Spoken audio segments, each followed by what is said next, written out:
Welcome to the Oso Archery Podcast. Whether it's your first buck, first bugle, or 100th bugle, we're here to learn, grow, and hunt together. This isn't just archery.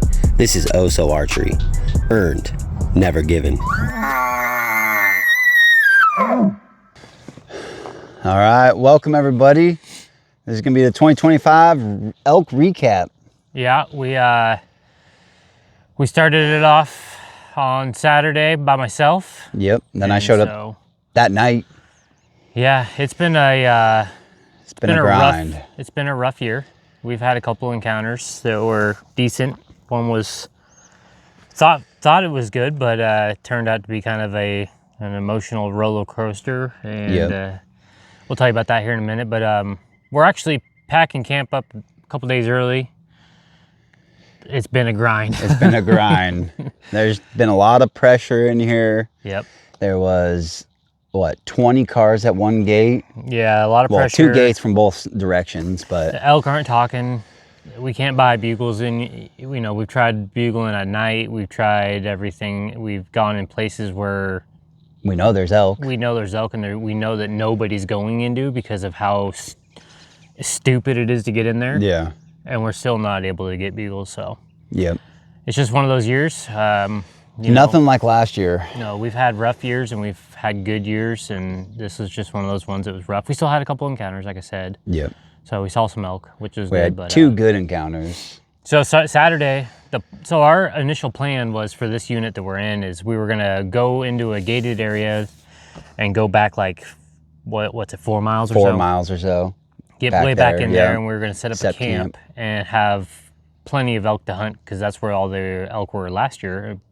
And we had bugles every morning and all day long. All night long. Yeah. I couldn't even sleep last year because they were just keeping me up bugling. Yep. So I got there I got there Friday. I packed in there, I set up camp, and when I went back to the gate I was gonna sleep in the truck so that way I could access the other side of the unit that we were gonna be staying in, because it's a shorter hike.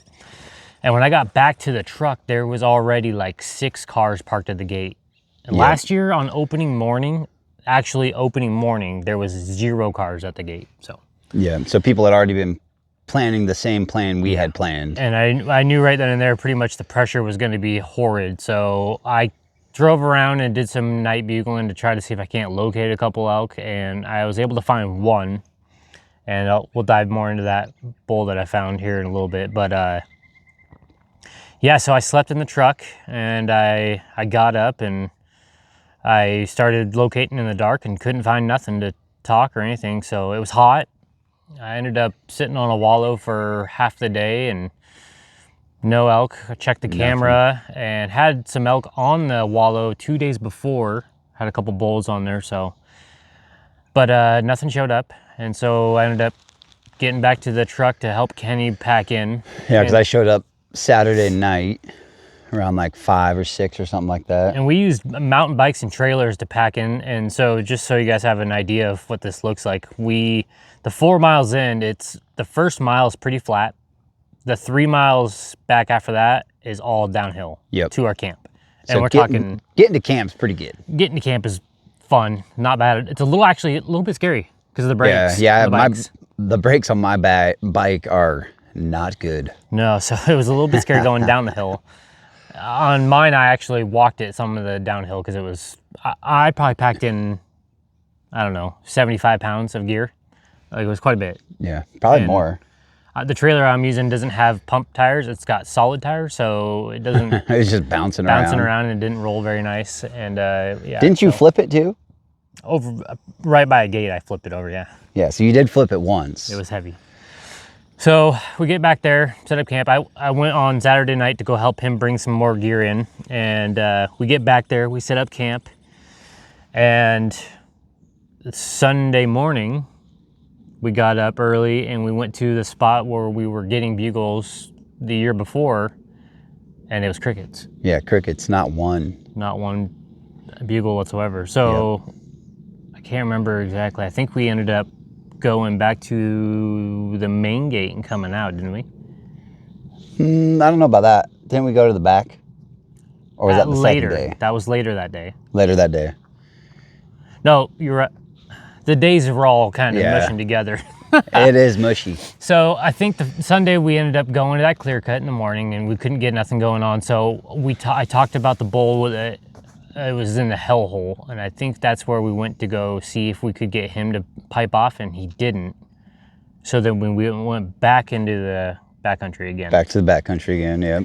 And we ended up staying. No, we didn't go back to the backcountry yet. That was Monday. We stayed in the truck on Yeah. Sunday night, and we hunted out of the truck, and we couldn't get nothing to go on Sunday. Yeah, because we figured there was so much pressure back there. Usually it's just a lot of weekend pressure. So we figured we'd come out here where you can drive around. Then the pressure would be gone During the Monday, week. Tuesday, which was not the case. Yeah. There's been pressure back there the whole time. So Sunday we went over towards the hellhole and tried to see if we can get a bull to bugle. And I believe by the time that we got back there, we actually did get that bull to bugle. But he was so far down in the bottom that we decided to hold off on dropping in there. Yeah, because it was too late. It was too late in the day. I think we got him to sound off at like 5:30. Yep, it was about 5:30. And then Monday morning, we woke up early and we road bugled To crickets. to crickets. We road bugled probably, 30 times? I don't know about 30, but probably at least 15 to 20 different spots. Yeah, And we didn't get nothing at all. nothing. Which I think a lot of So- people are doing the same tactic. Mm-hmm. So that's when we decided let's get back in the backcountry and just see what we could figure out back there. Because we know there's elk back there. And so we headed back there, and we got back to camp around like 1 or so in the afternoon. Yep. And we ran into more. We were sitting in camp, and so rewind just a little bit, just so I can touch basis on this. Friday night, when I went back to the truck to get ready for opening morning, I was talking to some hunters at the gates that were actually planning on camping in the exact spot that we were camped in. Yep. And the two dudes, both their names were Matts. And if you guys are watching this, hey, you guys, hopefully you guys had a better season than we did. But, Yeah. so they're pretty cool guys, and I let them know that we were camping back there, and we were talking and bull crapping a little bit. And so fast forward, we get back to camp on Monday at around 1 o'clock or whatever, and Kenny's doing some stuff, and all of a sudden, the two Matts show up, and they're like, what'd they say to you? They're like, I said, hey, what's up? And they're like, where's Matt at? Yeah. Didn't say hi or nothing. Didn't say Where's nothing. Matt at? Where's Matt at? And I was like, you guys must be the two Matts. They're like, yep, yeah. So we ended up talking with them a little bit, and they were getting some encounters, and they kind of gave us, in my opinion, they kind of gave me a little bit of an idea where they were telling us that these bulls were getting pushed right on the Right on the outskirts. outskirts of the public and the private. And so we decided that we would kind of push back towards that. Yep. And Which is deep.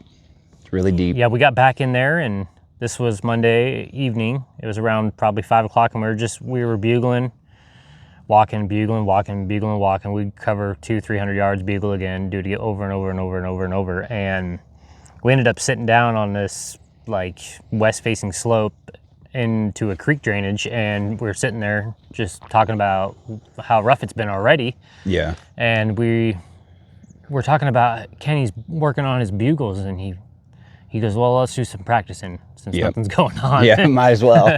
And so we were practicing. I was trying to teach him things or whatever, and next thing we know, bam, bull fires off. Yep. Fires off on the other canyon. Right across from us, below us a little bit. And so we instantly go into, is that a real bull? And then boom, We're cracks like, off oh, again. it's so far back here. It has to be. Yeah, boom, cracks off again. And we're like, oh, well, I guess we're going in after that. So we start dropping in towards this bull piping off, and next thing you know, we're cow calling, and it just gets a little crazy, and the bull kind of goes quiet. And so we decide, well, let's just keep dropping. Yep. And Just keep on dropping down in there. we got a hunter out here. They're still everywhere. They're everywhere. They're still Literally everywhere. driving around nonstop all Yep. day long. But hey, that's, glad you guys are out here. That's what Yep. you should be doing. We need hunters out here doing That's what they love. OTC right there. Yeah. Yep. Looks like here comes another one. Yeah. Well, I mean, maybe this is one of the boys that we've talked to. Who knows? It's very possible. Well, he knew where he was heading. He was in Yeah, a he was hurry. smashing. So anyway, we're dropping towards this bull, and we're getting lower and lower and lower and lower, and I could tell between me bugling back and forth with this bull was not gonna budge. He was locked up. He was in his bedroom. Yep. He was in there tight where he was happy, and he wanted me to come to him. No matter whether I bugled or cow called, he was telling me, you come to me, and I couldn't get him to make a move. So yeah, you'd come to about 50 yards, right? About 60, 50, 60? When he was up there? Yep. No, before we crossed. When we were down, I'm talking about before we even crossed. Like as we're dropping down, you could just tell he wasn't advancing. Yeah. He was held up tight. And he wasn't barking or anything though, but. Nope, no, he was just letting us know, you come to me, I'm not moving, because there's no need to. Yep. And so we got to where we're probably, 100, 150 yards out from him, and he wasn't budging. So I decided, all right, I guess let's see it, it's now or never. We got to force this to happen because he's not moving. Yep. And so we dove into the creek bottom, and it was thick, and we just started breaking brush and heading straight for the bull. And we got to where I messed up, and we got across. When you're over here in Washington on the coast, you are literally doing this, swimming through the brush, and it's smacking you, and you're just, and when you're in that kind of stuff, you feel like, okay, there's obviously no shooting lanes because I can't even draw my bow in here. So the first opening we get to this opening, and it's maybe like a 20-yard circle. And right after the 20 yards, it goes straight uphill right where the bull's at. Yep. And I could see up the hill, I ranged where I thought he would come, and it was 50 yards, and it was straight below where he's bugling from. And we get set up, and I nock an arrow, and I rip a lip ball at him, and he hits me back with another lip ball, and basically slowly comes in. But he, instead of coming to that open 50-yard shot, he walked right to a log. He swung left into the thickest stuff possible. Yep. Kenny got a good visual on him. I couldn't see him. Yeah, he was a good sized bull. So at first I couldn't see him. He could see him, and he's like, you're left. And I was like, oh, great. Okay. So then I started peeking around, and I could see him, and where he was at, he was looking down, but there was absolutely nothing I could do. And what he was doing is he was looking down into that little clearing, thinking, there's going to be a bull there. There's got to be an elk there. And so it was probably like 5 minute wait, 10 minute wait. It felt like forever, but so what he did is as he turned and started going back to where he was at, I told Kenny, I said, drop back and break some brush. Yep. And so he dropped back like 20, 30 yards and made some noise. And when he did that, I moved over to my right to where I could get a better sight of the bull, and I just waited, and then I did one cow call, and the bull never turned around. He never did anything. All he did was start working his way back up. And from where he first bugled down to where we could barely see him, it was probably only like 75 yards, maybe at most. And so when I knew he was heading back up, I was like, well, I got good wind because it's coming down. It's late in the evening. It's dropping towards the creek. I'm going to keep pushing. And so what I did is I didn't hold back or nothing. Yep. As soon as I couldn't see him, I ran up as far as I felt like I could, and I would throw another lip ball. And I did this probably about 3 times before I was within like 20 yards of this bull. And I would lip ball, and he would move just a little bit where all I could see was his head. And he would put his head between trees, or he'd put his head just around a tree and just stare where I was at. And I would try. He was very smart. And I would try to get under like a little, like a terrain feature or something to where he couldn't see me, but I could still bugle. And I kept doing that over and over and again. And I probably did that 7 times where I was within 20 yards of him, but he just never, and I set myself up to where every time that I got within that range, all he needed to do was take 1 step past a tree, and I'd have an open broadside shot. And he was above me. I gave him the opportunity to have all that comfort of feeling of being above me and being able to look down the hill to see this bull, and he still never stepped down. He had no wind though. He didn't have the wind, but he even with that being above you, and you're bugling at him and only being like 20 yards, he should pop out and just look down the hill, because that's all he needed to do. Yep. But instead of popping out where he could actually see me, he would just stay his head and keep his body covered. And so we did that for probably a good hour, and eventually I kind of let him push off a little bit more so I could kind of like reset and do it again. And he pushed off like 50 yards and I quit bugling. And next thing I know, I see a tree just kind of swaying back and forth, and I could hear him raking. And I was like, oh man. He's starting to get fired If up. he's raking right now, his eyes are closed, I might be able to put a sneak in on him. And it's hard to put a sneak in on Western Washington bulls when they're raking, when you're in the thick reprod and stuff, because every step you take is a pop. Yep, it's loud. It's really loud or crunchy. And so I was at like 50 yards from him when he was raking, and I got down to 15 yards. He had put himself in a little circular area where he had vine maples all around him, but then in the middle of all this stuff, there was one maple tree that he was just beating the crap out of. And when I got to 15 yards, I would take a step and he would quit raking, but he wouldn't lift his head up and look. He would just quit raking and listen. And then he would go back to raking, I'd take another step. And I got to like 15 yards and no shot. And I don't know if it was just he was done raking or what, but he just randomly turned around and started walking away. And it was getting to the point where I was like, okay, this has to happen or it's not gonna happen. So I'm 15 to 20 yards away from him. He goes around a tree, I can't see him. I blast a bugle in his face and I just start going straight at him around the vine maple and going straight at him. And by the time I get there, he's just gone. He vanished. He's just gone.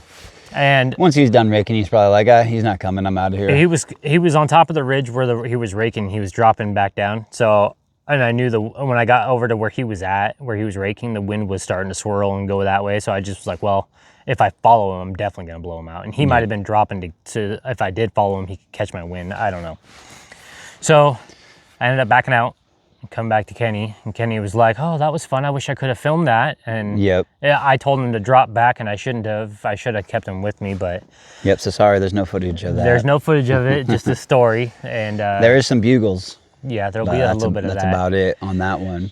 So this was a big 6. He was a big, heavy 6x6, and he lives as far as I know. Yep, he's probably still out there. Probably. So that was Sunday evening. Monday, Tuesday, Wednesday, crickets. Yep, nothing. A lot of hiking. Lot of hiking, a lot of bugling. A lot of hiking, a lot of bugling, and a lot of doing setups, a lot of calf calling, a lot. Yep. And the only action that we actually had was on Wednesday. So Saturday night when Kenny got here, he was doing a little filming and I bumped his tripod and backwards it goes and it cracked his phone screen. Yep. And so it wasn't terrible, but it was bad enough to where it was like kind of crappy. So. Well, it wasn't broken yet. No, but it was. It just had a couple little chips, and then I had put it in my pocket. Wednesday in your pocket, it cracked the rest of the way. Yep. And so Wednesday around 4 o'clock, Kenny's like, well, if I hurry up right now, I can get back into town and buy a new phone. Yep. Because I can't film with this. And so I was like, well, I'm gonna stay and hunt. Yep. So he smashed out of here. I dropped him off at a gate. Yep. A gate where I've had some encounters with cows in the past and some bulls actually, and with my daughter. And so he smashes into town. I go and I set up and I'm doing some lost calf in this area, and about a couple hours goes by and next thing I know I hear this bugle and I'm like, oh, that kind of sounded like an elk maybe, but I didn't bugle, so I thought maybe it could be one. When where it was coming from, it was kind of in a crappy place, so I waited a little bit and I bugled back, and next thing I know I'm in this bugling back and forth, and then about like the 15th bugle, he chuckles. And that was the tall tale. When a hunter chuckles, you can tell. You can usually tell. Yeah, you can usually tell most of the time. Sometimes they're different. But anyway, I was like, oh, I'm gonna keep playing with this hunter because I'm bored. And maybe sometimes whenever you're bugling back and forth with a hunter, you can actually get a bull that's within a half mile or so, if he can hear you, or a couple hundred yards. He'll pipe off because he hears 2 different bulls. And so that sometimes bugling back and forth with a hunter is actually a good thing to do. Seems more realistic. Yeah, I don't know. It just kind of gives that elk in the area like, oh, there's 2 bulls talking. Maybe something is going on. So I bugle back and forth to this guy for a bit, and I'm working my way in. I'm getting louder and louder, and next thing I know, I hear this, oh, it's a hunter. Stop. And I look over and this guy's letting his bow down. And I'm like, oh, geez. You almost got smoked with an arrow. Yeah. Like, oh, man. So I ended up talking with those guys for a bit, and they were on a bugle in the morning in that area, and that was about all they've heard in the last like 4 days that they were back there. And I'm like, all right, well, it's getting kind of late. I guess I'll start heading back to the truck. Yep. So I'm walking back to the truck, and it's like you never know when it's going to happen, but it just happens out of nowhere. And I come around the corner, and bam, this cow's right in the middle of the road, and I'm just like, oh, what do I do? knock an arrow. So I knock an arrow because we're in a cow or bull area, and at this point of this season already, I'm like, man, you know, with how many encounters we're having, I'm going to shoot a cow if I can. Yep. I mean, we're not getting. We're not passing on anything. So I knock an arrow and I range it 45, and she's facing away from me, and I can see her butt, and she's kind of around the corner in some tall grass, and even if she was to turn the tall grass, I still wouldn't have a shot. And so I kind of got over the road a little bit and kind of crouched down, and about that time she spun and kind of looked right back at me, and then she kind of was like, had this look on her face like, what is that? And then she's like, I don't like that, and just started kind of walking up the road away from me. She gets out in the middle of the road, and I range her again 65, and I'm like, that's too far. And then she looks at me and she just does this weird, like, kind of like a playful trot. It was the weirdest thing I've ever seen a cow do. And she like trots away, but like skips at the same time. Goes straight over the edge. Skip trot. Yeah, goes right over the edge, and then that was it. Done. Tried calf calling to see if I could bring her back out. Nothing. So yep. That would have been on film if I hadn't needed to go get a phone. That would have been on film if we would have had a phone that was not broken. So that was it for Wednesday.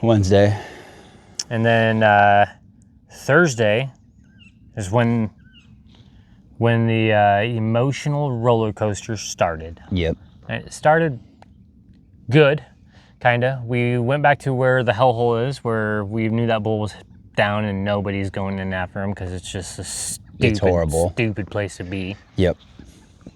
And we go to the cut that they just started doing, and we rip a bug and nothing. And he answered like the first time, last couple times we did that. Yep. So I was like, man, there ain't he's gone. He moved off. So do it again, rip another one, still nothing. So we're like, well, let's go back to where we've set up in the past and do a little bit of calling and see if maybe he gets fired up or something. What's it got to hurt, right? Yeah. We got nothing going on. So we get in there and we bugle a little bit back and forth, and nothing happened, right? Yep. And so you come over to me, and we're sitting there, and I'm going through my elk nut Paul Medell app, and I'm like, man, what can I do to get some elk to fire off, because it is quiet. It's crickets. It's crickets, and nothing wants everywhere to talk. And so I'm like, shoot, I guess we could try a cow party, because that's kind of one of his slower, quieter things. Or I can try advertising, because I'm a new bull in an area, and I like bugling, and I've noticed that in this area bulls like bugles more, it seems like. So I was like, well, advertising, that sounds kind of fun. And I read through it, and when I started reading through it, I was like, oh, he wants me to bugle basically every minute, and then 1 to 2 bugles, or chuckle, or mix them up, whatever you want. Start a little bit less aggressive and work your way up over the next 30 minutes. And it's a 30-minute sequence, nonstop. So you bugle for a minute or so, a couple of them, and then you rake for a minute and a half, and then you go back to bugles, and you go back and forth, and for about a half hour. For about a half an hour. So I'm doing this in right around about a half an hour. Yeah, probably right on the dot. It was very close. Boom, bull fires off right below us, and you could tell he sounded kind of irritated. Yep.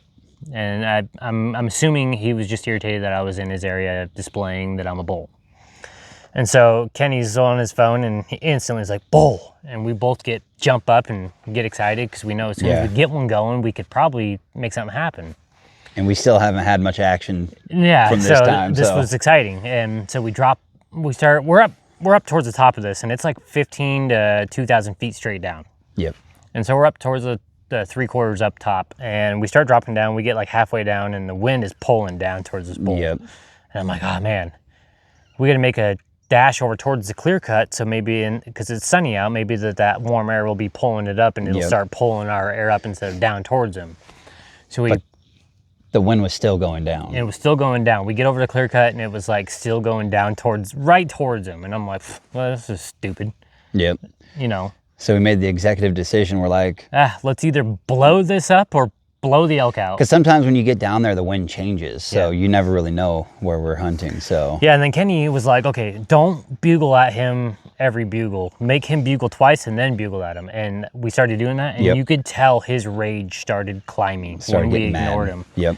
So we went back and forth to that bull for maybe an hour at most before we got where the last, like, probably, 150 yards that we dropped, we didn't bugle at all. We went quiet and just dropped, made brush noise. I mean, we were popping sticks and whatnot, but didn't bugle. And we get to where I was like, oh, there's like a swamp in front of me, a really thick, nasty swamp, and then trees, big blowdown to our left. And the last time we heard the bull was kind of to our right. So I was like, if that bull's over there, he's going to not be able to come towards the swamp or the blowdowns. He's going to come to our right. And our wind was blowing in our face towards the clear cut. Once we got down there. It was perfect. So we get down there, I rip one bugle, and he... Well, you ripped a bugle a little bit further up, and then we moved over to that spot. Right, and then, we were back behind the swamp. We ripped a bugle, and then we came up and around. Yep. And then as soon as we got there, you could just tell that he sounded like he was coming slowly. Yep. And so I'm sitting there, I got my arrow knocked, I range a tree 30 yards. It'd be the first place I could see him. And Kenny, about that time, Kenny goes, there he is. He's coming, Drew. He's coming. He's coming. He was just coming, just all nice and he just seemed like a badass coming in, like, who's over here? Yeah, he had... Real slow. He had a very much a swag to him, and he was very confident. And so he comes in to the left, and Kenny's like, he's coming left, and I'm thinking, okay. And I just kept telling myself, just make a good shot. Don't do nothing dumb. Don't get excited. Just make a good shot. Yep. I have still yet to kill an elk. So I'm like, make a good shot. That's all we need to do. And so he comes, he's 30 yards, he's quartering 2. And I'm like, that's not the best shot. I'm gonna wait. And so he starts kind of raking a tree a little bit. Yeah. And Kenny's like, in his mind, I didn't know at the time, but in his mind, he was like, oh, I'm surprised he's not shooting right now. Yeah, because from where I was, because I was a little bit Just away from you. Yep. So from where I was, it looked like he was perfect broadside for you. Yep. So I was like, oh, why is he not shooting? Yeah, it wasn't quite perfect, and I kept telling myself, I want this shot to be perfect. So he keeps coming. He just kept coming, yeah. He gets to about 20, 18 yards, somewhere right in there, and I'm already at full draw, and I've been at full draw for maybe a minute at most. Yep. And I put it right where, so he's quartering, he's frontal, and he's just slightly quartering to me, slightly. So I'm like, okay, just put it on that little bit of a right side of his frontal, and it should just be perfect. And I put it on there. I felt really good about it. I pulled the trigger, and it happened so fast that after the hit, I thought, oh, dead bull. Done deal. Done deal. It's done. It's game over. That's dead bull. Got, almost all penetration. I only had like this much arrow sticking out. I thought for sure. Yeah, it's probably like 17 inches of penetration at least. Or more, yeah. I mean, I was like, no, it was more than that because my arrows were 28 inches. So it was probably like 22 inches penetration. Yeah. It was a lot. And I was shooting a mechanical, 80 pounds. And I felt good. I had a cut-on contact, front end of the mechanical. So I always have some blade up there before the mechanical. And I felt really good about it. And I watched the bull spin. I cow called, and I started knocking another arrow. And the way he was at, I couldn't put another one in him. And I could see that the arrow was sticking out in front of him. And he starts walking off, and real slow too. Yeah, he's walking off real slow. So I'm like, okay, good. And I just kept watching, like, fall over. Okay. Maybe not, I don't know what's going on. He's not falling over. No. And a couple minutes goes by and he doesn't fall over. And it's so thick, there's no way to get another shot. And so we kind of talked back and forth a little bit. I'm excited. Kenny's really excited. I was really excited. We were pumped up. We thought for sure dead bull. And we're like, let's give it, 45 minutes to an hour and see what happens. And so 45 minutes goes by, and I'm like, okay, well, it's almost 7 o'clock. It's starting to get kind of dark. Let's go look for a little bit of blood. Yeah. I'm like, let's take it really slow. Let's find some blood, and then look up and just scan the area. So we find blood, and we're like, this bull's dead. Yeah, there was lots of blood. I mean, it's dead, right? And blood everywhere. I mean, like, it was a lot. And I'm like, oh, okay, good. We'll just keep following this. And we started following it. And just keep following And we it. started following it, and we kept following it. Following it, And and we kept following it. And we found where he bedded down, and there was blood in the bed. Yep. Looked like he'd And rolled around. Looked like he actually kind of tried to stuff the wound. And we never found marrow. I mean, it looked like he tried to stuff the wound so that it would clot up or something, because after he bedded down, he didn't go 50 yards before we lost blood. Yeah, there's no more blood. Completely lost it. And it was just about dark. And he was heading towards private land, and we decided, okay, let's back out. Let's go up. Let's call WDFW. Yeah.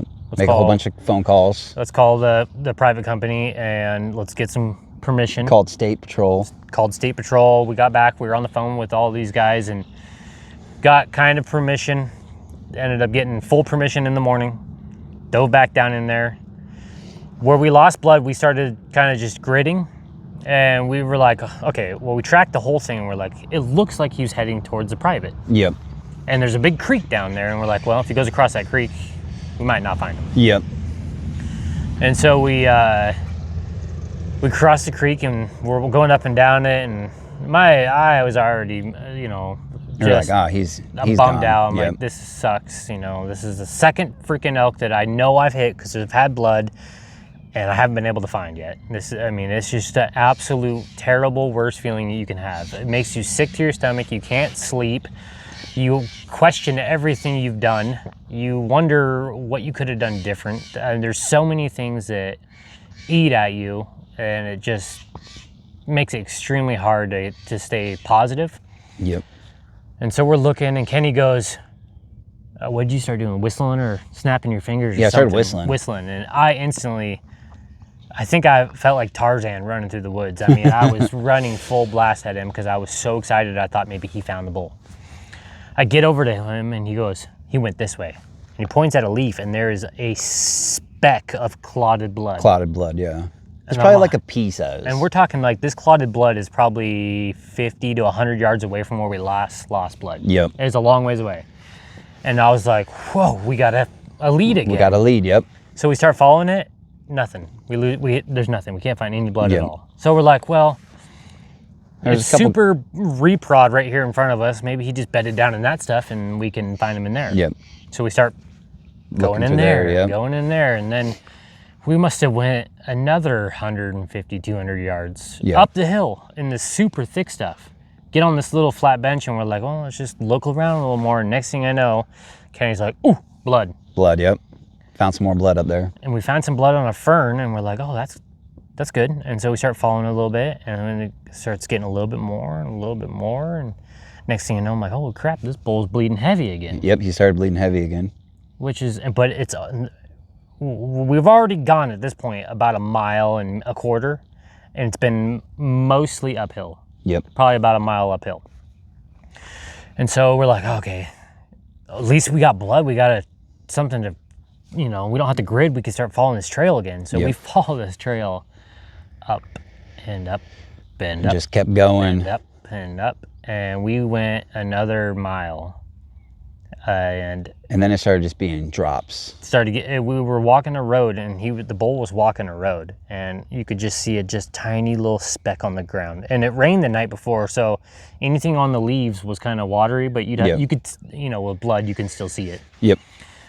And it went from like, oh, we got him again, to, oh man, it's getting harder to find blood. We were marking the last one on the road with our foot, drawing a line in the gravel, and walking to the next spot, finding it and doing it again. And we did this for 3-4 hours. Yep. Until we got him to go off the road and started following in there. I'm like, okay, good. He went off the road. Maybe he's going to die in the woods. That's what a bull should do. Yep. So we go in the woods, and we don't make it maybe 200 yards in this little bedroom before we lost blood. Completely lost it, and we started doing grids. We started doing circles. Yep, and we circles. just circled the whole entire top of this little bedroom. Couldn't find any more blood. No more blood. And everywhere around this little bedroom was all clear cut. So, I mean, he would have been in there for sure if he was in there. And so we made the hard decision that, there's not a lot we could do. So we pulled back out, and it's one of those terrible, terrible, terrible feelings, sucks big time. So yes, it does. we pulled back out, and I was like, I'm done. That's, I couldn't think of, I was just negative. I was just, I'm done. So I was like, well, I'm gonna put my bow away and I'll start filming you, and maybe we can shoot another one and, call it a year. And so 2 or 3 days go by.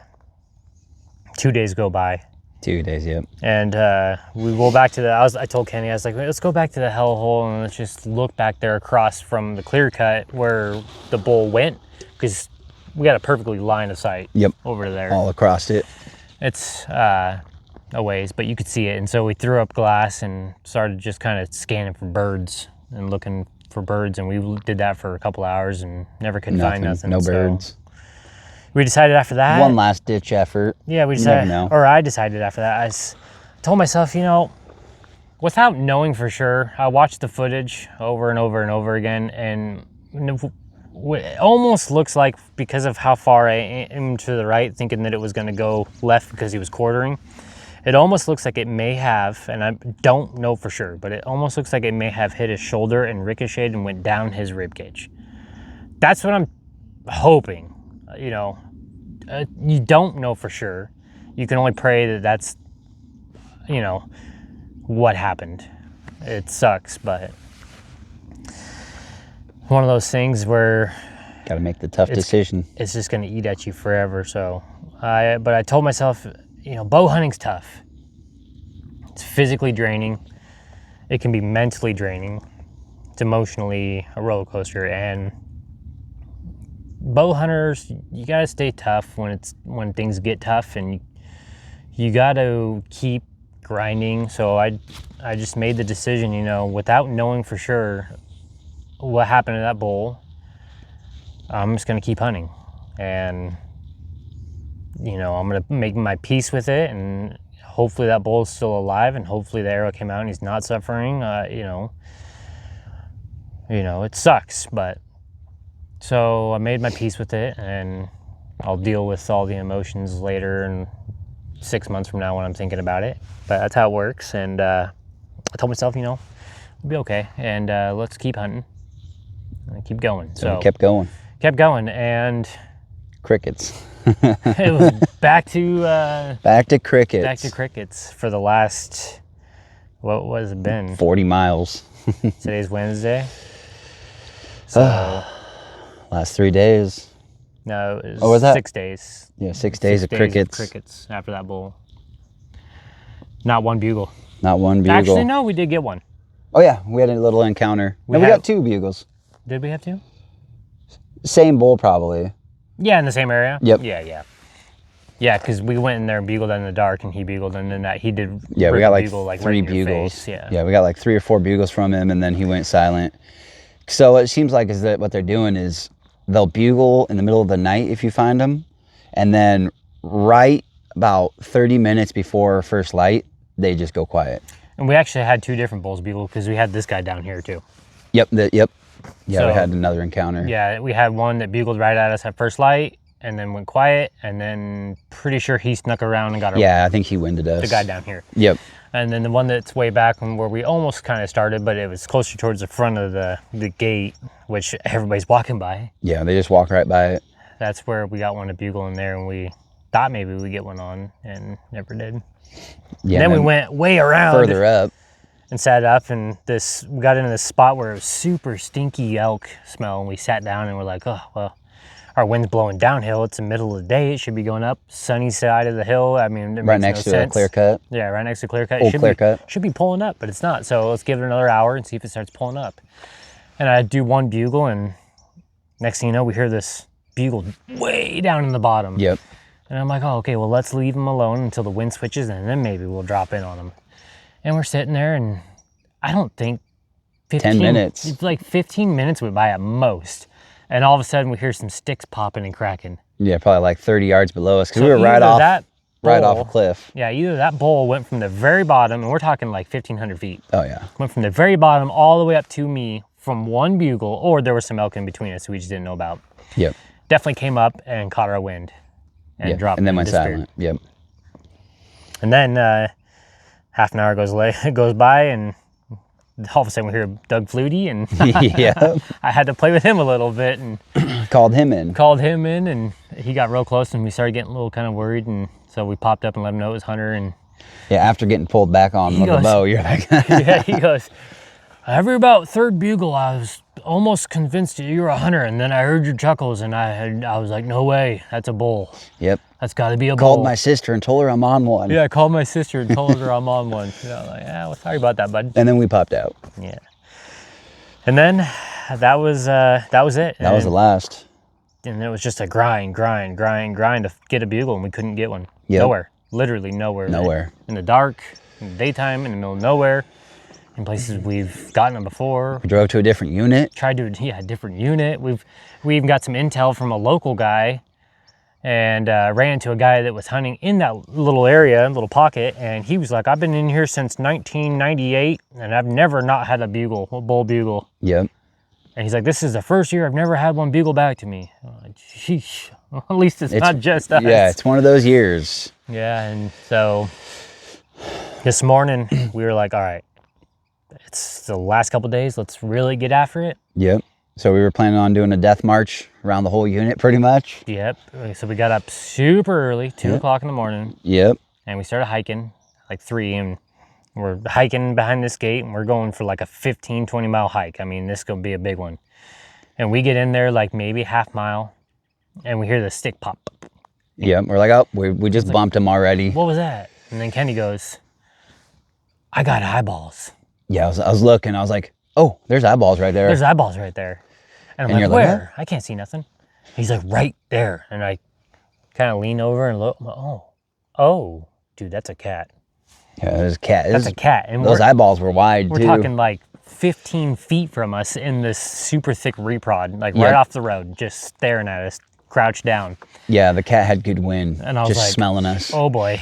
And you could tell it looked like it was a bigger cat. And so I was like, oh boy. And so I'm like, I grab my gun and I'm holding it. I'm like, don't come out here, kitty. Yeah, and don't come out here. And we start walking away from this cat, and it jumps up and it starts following us. Yeah, it goes up probably 20, 30 yards again. Around this. And I'm like, it gets to where like there's a couple trees and it's got more of an opening. And I kind of like, oh, dude, I'm going to freaking blast this cat if it comes at us. Yep. So I kind of start walking towards it a little bit. And I look in there and I could see its head, and its head was probably like this big around.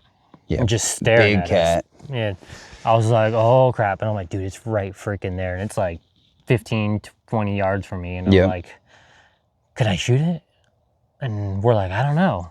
Yeah, because we didn't know the regulations if we were allowed to shoot it at night. I'm like, I know I could shoot coyotes at night, but I don't think I could shoot cougars. And so I'm like, well, you better not. So I put it away, and I took a couple more steps towards it, and it took off and started running away from us a little bit. Not real fast or far, but started running. But after that, we were on edge. Yeah, we were on edge. I was like, whoa, what was that? Yeah, every leaf that fell down. So we ended up hiking another mile, and it's been super windy, and we haven't been able to hear bugles. And so we hike another mile, and it's still windy, and we're bugling, and we can't hear nothing. And can barely hear our own bugles. We're at this point where, like, you know, we tell you guys you're not going to kill one if you go home, but we can see how this is playing out. Yep. And if we were getting a bugle every other day or one a day, it would be worth probably staying. But with how this has been, I mean, and talking to other people, and they're not getting bugles, and it's just been quiet. On Facebook, people are talking about it's quiet still. It's been a grind. I don't know if it's because they need weather or what they need, but I don't know if it's because of all the pressure. I don't know if it's the heat. I don't know what it is this year, but it's just maybe one it's of those all years. the cougars out there, because that's exactly where we had the encounter a few days before that. Yeah, in the same So spot. the cougars might be just pushing them around. Yeah. There's a lot of cats around here, so. And then we've also had a lot of coyotes. You've bugled 2 different packs of coyotes. Yeah, I've got a bunch of coyotes. So we'd made the decision to head back to camp, and we're gonna pack it up and do our season or our season Little recap, and then We're gonna go surprise the wives, show home or get home first, early. we're gonna go get taco time because that's our Yes. tradition. And I'm pretty happy with how this season turned out. You know, Yeah, it's still fun regardless if you don't get one or it's not. it's even when you're just sitting in an area where you can see the mountains in the view, and you can take in the fresh air, and you can, or it's late at night and you can look up at the stars and you actually can see them. And I mean, we're out here to reset all the stress of life, and it's something that we're able to do only once a year, and it's even without the elk, it's still nice to be here. It just would have been a little bit more fun to have some more bugles. Yeah, way more bugles. I think we just got spoiled last year. You could close your car door and get a bugle last year. No matter what we did, I don't think there was very many bugles that we did last year that we didn't get a response. Yeah, they were everywhere. Even in the middle of the day, we could throw a bugle out and it would sound off. It might sound off a half mile away, but we would get one to respond. Yep. But a bugle half mile away is better than no bugle. Yeah. Because it doesn't matter where the bugle is. If it's in public land, we're going to head for it. So I'm going to hunt late season a little bit. This unit that we're in is not open for late season. Yep. If that gives it away, sorry. But it wasn't that good of a year in here anyway, so. Nope, we will not be back here. We'll be scouting other units. Next year we're gonna go look around for some other, even though there are some giant bulls in here. Giant. If you guys wait for it, you'll get to see the bull that I took a shot at eventually. We will be releasing it and do a video. We'll make a little.